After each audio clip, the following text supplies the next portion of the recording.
Hey guys, welcome back. Luke Canyon here. I've been watching and keeping up with my episodes. This is the third installment of the Innistrad cards that'll be coming out in just a week from now. And it's good to go over these cards and make sure you learn them so when you go to draft, you do really well in the pre-release and get some nice points and maybe one day go to the Pro Tour. But I want to go over red now. I like red. Red is good. Red is really good. And it's not incredible. It's not my favorite color in this set, but it's good. First creature, Balefire Dragon. Really. 6/6 for 7. Flyer. That's not the best part. When he deals combat damage to a player, deals that much damage to each creature that player controls. Wow. That's crazy. The only thing about that card, though, that makes me kind of think, okay, well, maybe that ability is not quite as good as it. Maybe it's a little misleading, because if he's getting damage through, then he doesn't have any creatures to block you, because he's not just going to keep taking 6 damage. Which means if you're getting damage through, he's probably going to win the game for you anyways. But it could also save your life. So you could, like, say if he were to swing next turn, he would kill you. But he doesn't have a blocker to block your dragon. So you swing, kill all of his creatures, now he doesn't kill you next turn, and you can finish out the game, and come back and win with him type thing. Not bad, but everyone's going to argue that ability is a good ability. I don't care who you are. Next, 9 mana, okay, it gets better. Blasphemous Act? Blasphemous Act? Whatever. Costs 1 less to cast for each creature on the battlefield. It's okay, not amazing. Deals 13 damage to each creature.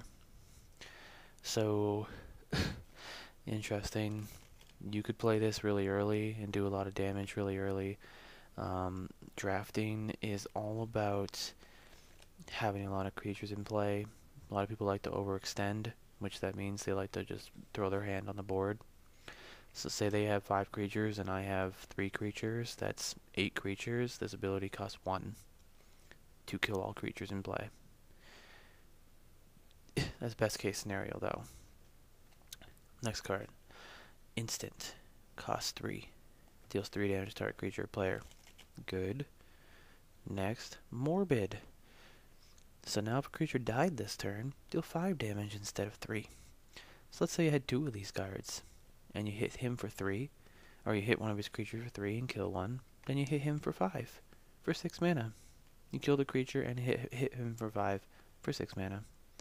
That's good. In drafting anyways. Here's another curse. Check it out.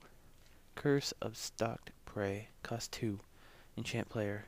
Whenever a creature deals damage to enchanted player, put a 1/1 counter on that creature.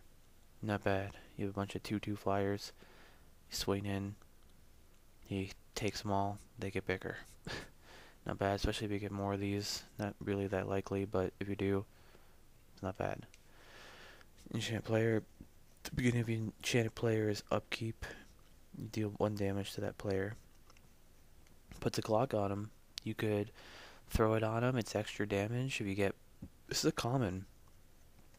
You get 4 of these. He's taking 4 damage per turn, just from enchantments. I mean, it's something to think about. Yeah, I like the curses. Not all of them, but they're pretty good. Here we go. Here's a red-blue card. Draw 2, then discard a card at random. Interesting. It's an instant, which makes it cool, and it has flashback. Definitely something to think about. A lot of cards do a lot of things in the graveyard, so it's not always that bad to discard a card. Could be the only card in your hand. So you draw 2 cards, and then you just discard one of those.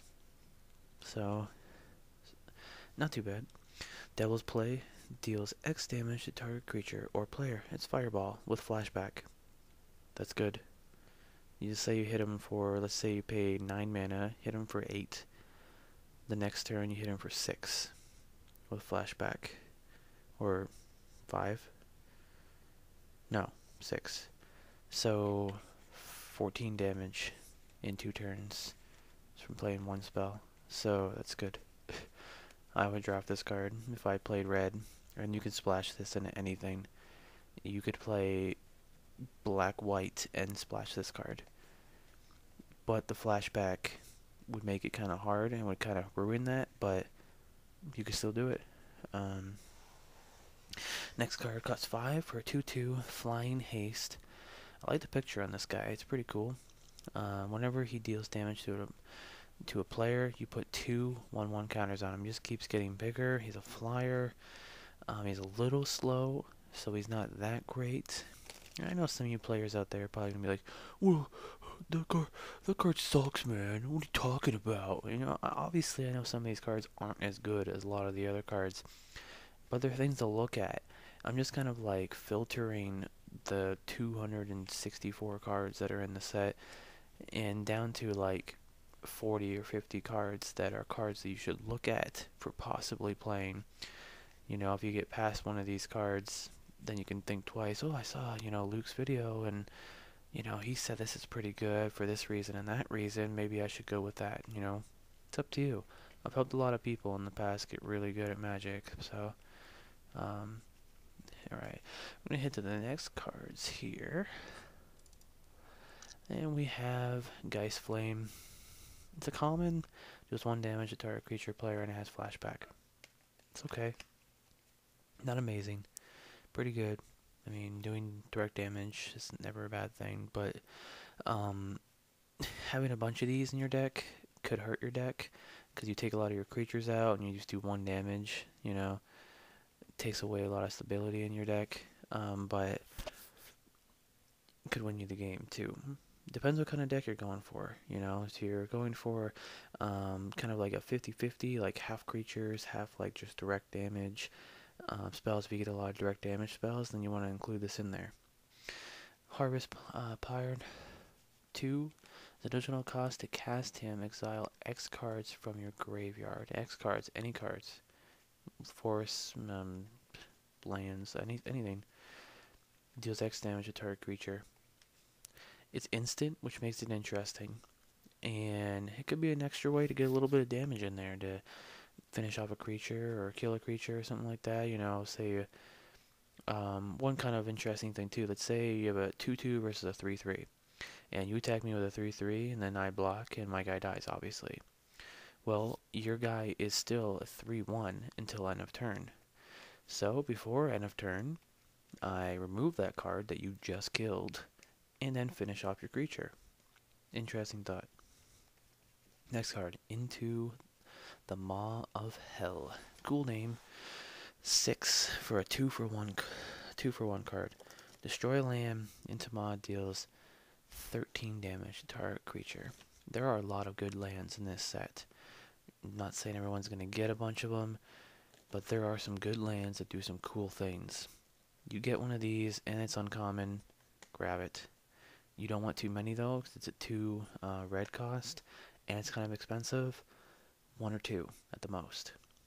But it's interesting. Next, Rolling Temblor. Deals 2 damage to each creature without flying with flashback. Interesting again. Not amazing because it's sorcery, so you can't really use like combat tricks with it. Maybe 1 or 2 in your deck if you can get them. But flashback, it could do at least a lot of these cards are situational. Obviously, if you go against a deck of all flyers, then this is a crappy card, so sideboard it out. But it's not too bad. And Skirkstad Cultist, 4 for a 2/2. Pay 1, tap, sacrifice any creature, could be this guy, could be any guy, and deal 2 damage to target creature or player. Kind of like Grim Lavamancer. Not as good, obviously, but it's a pretty cool ability. I mean, put this guy with maybe black, like red-black, where you have a lot of morbid and stuff like that. If you have a lot of morbid cards, use this guy, because that'll be huge. You could, like, I don't know, pay 1, tap this guy, sack a creature, deal 2 damage to him, and then put a 5/5 demon in play, for some other ability when you get morbid or whatever. It's huge. Next, Cost 3, sorcery. Gain control of target creature until end of turn, untap it, and gains trample and haste until end of turn. Very good.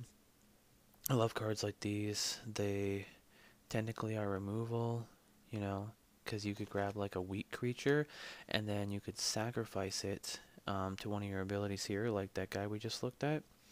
So say you grabbed, I don't know, he has a huge creature, a 13/13 guy or something. Swing, his trample and haste, and you just did like 8 damage to him. Now it's going to go back to him, but you can sack it and do an extra 2 damage or something, you know? Something to think about. Not bad. Next, here we got 2 more cards, and they're both double face cards. I'm not a huge fan of double face cards, but there are some really good ones. I'm not too sure if either of these would be classified as that, but these are interesting. 2/3 for 4. Attacking creatures you control get 1/0. Not too bad. Maybe run this in like a red-white or red-black, something like that. Beginning of each upkeep. If no spells are cast, flip them over. So it's each upkeep, so it's not just like your upkeep. So this can happen on his turn. You can flip him over, and then this guy's a 5/5 blocker with attacking creatures you control. Get 3/0. It's okay. It's not amazing. It's not like if you get this card, you're like, oh my god, I win the game. You know, it's not gonna happen. It's a good card, but it's not amazing.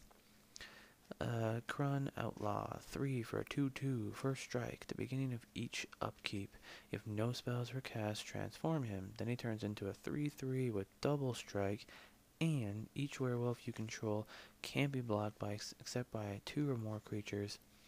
Beginning of each of your upkeeps, blah blah blah, switch this guy back over again. So, not too bad. 3, you know, so you could be like, okay, you play him, and then you say go. And it says the beginning of each upkeep, if no spells are played last turn, transform him. So let's say you play him on turn 3 and you say go, and then he has nothing on turn 3 and he can't play anything.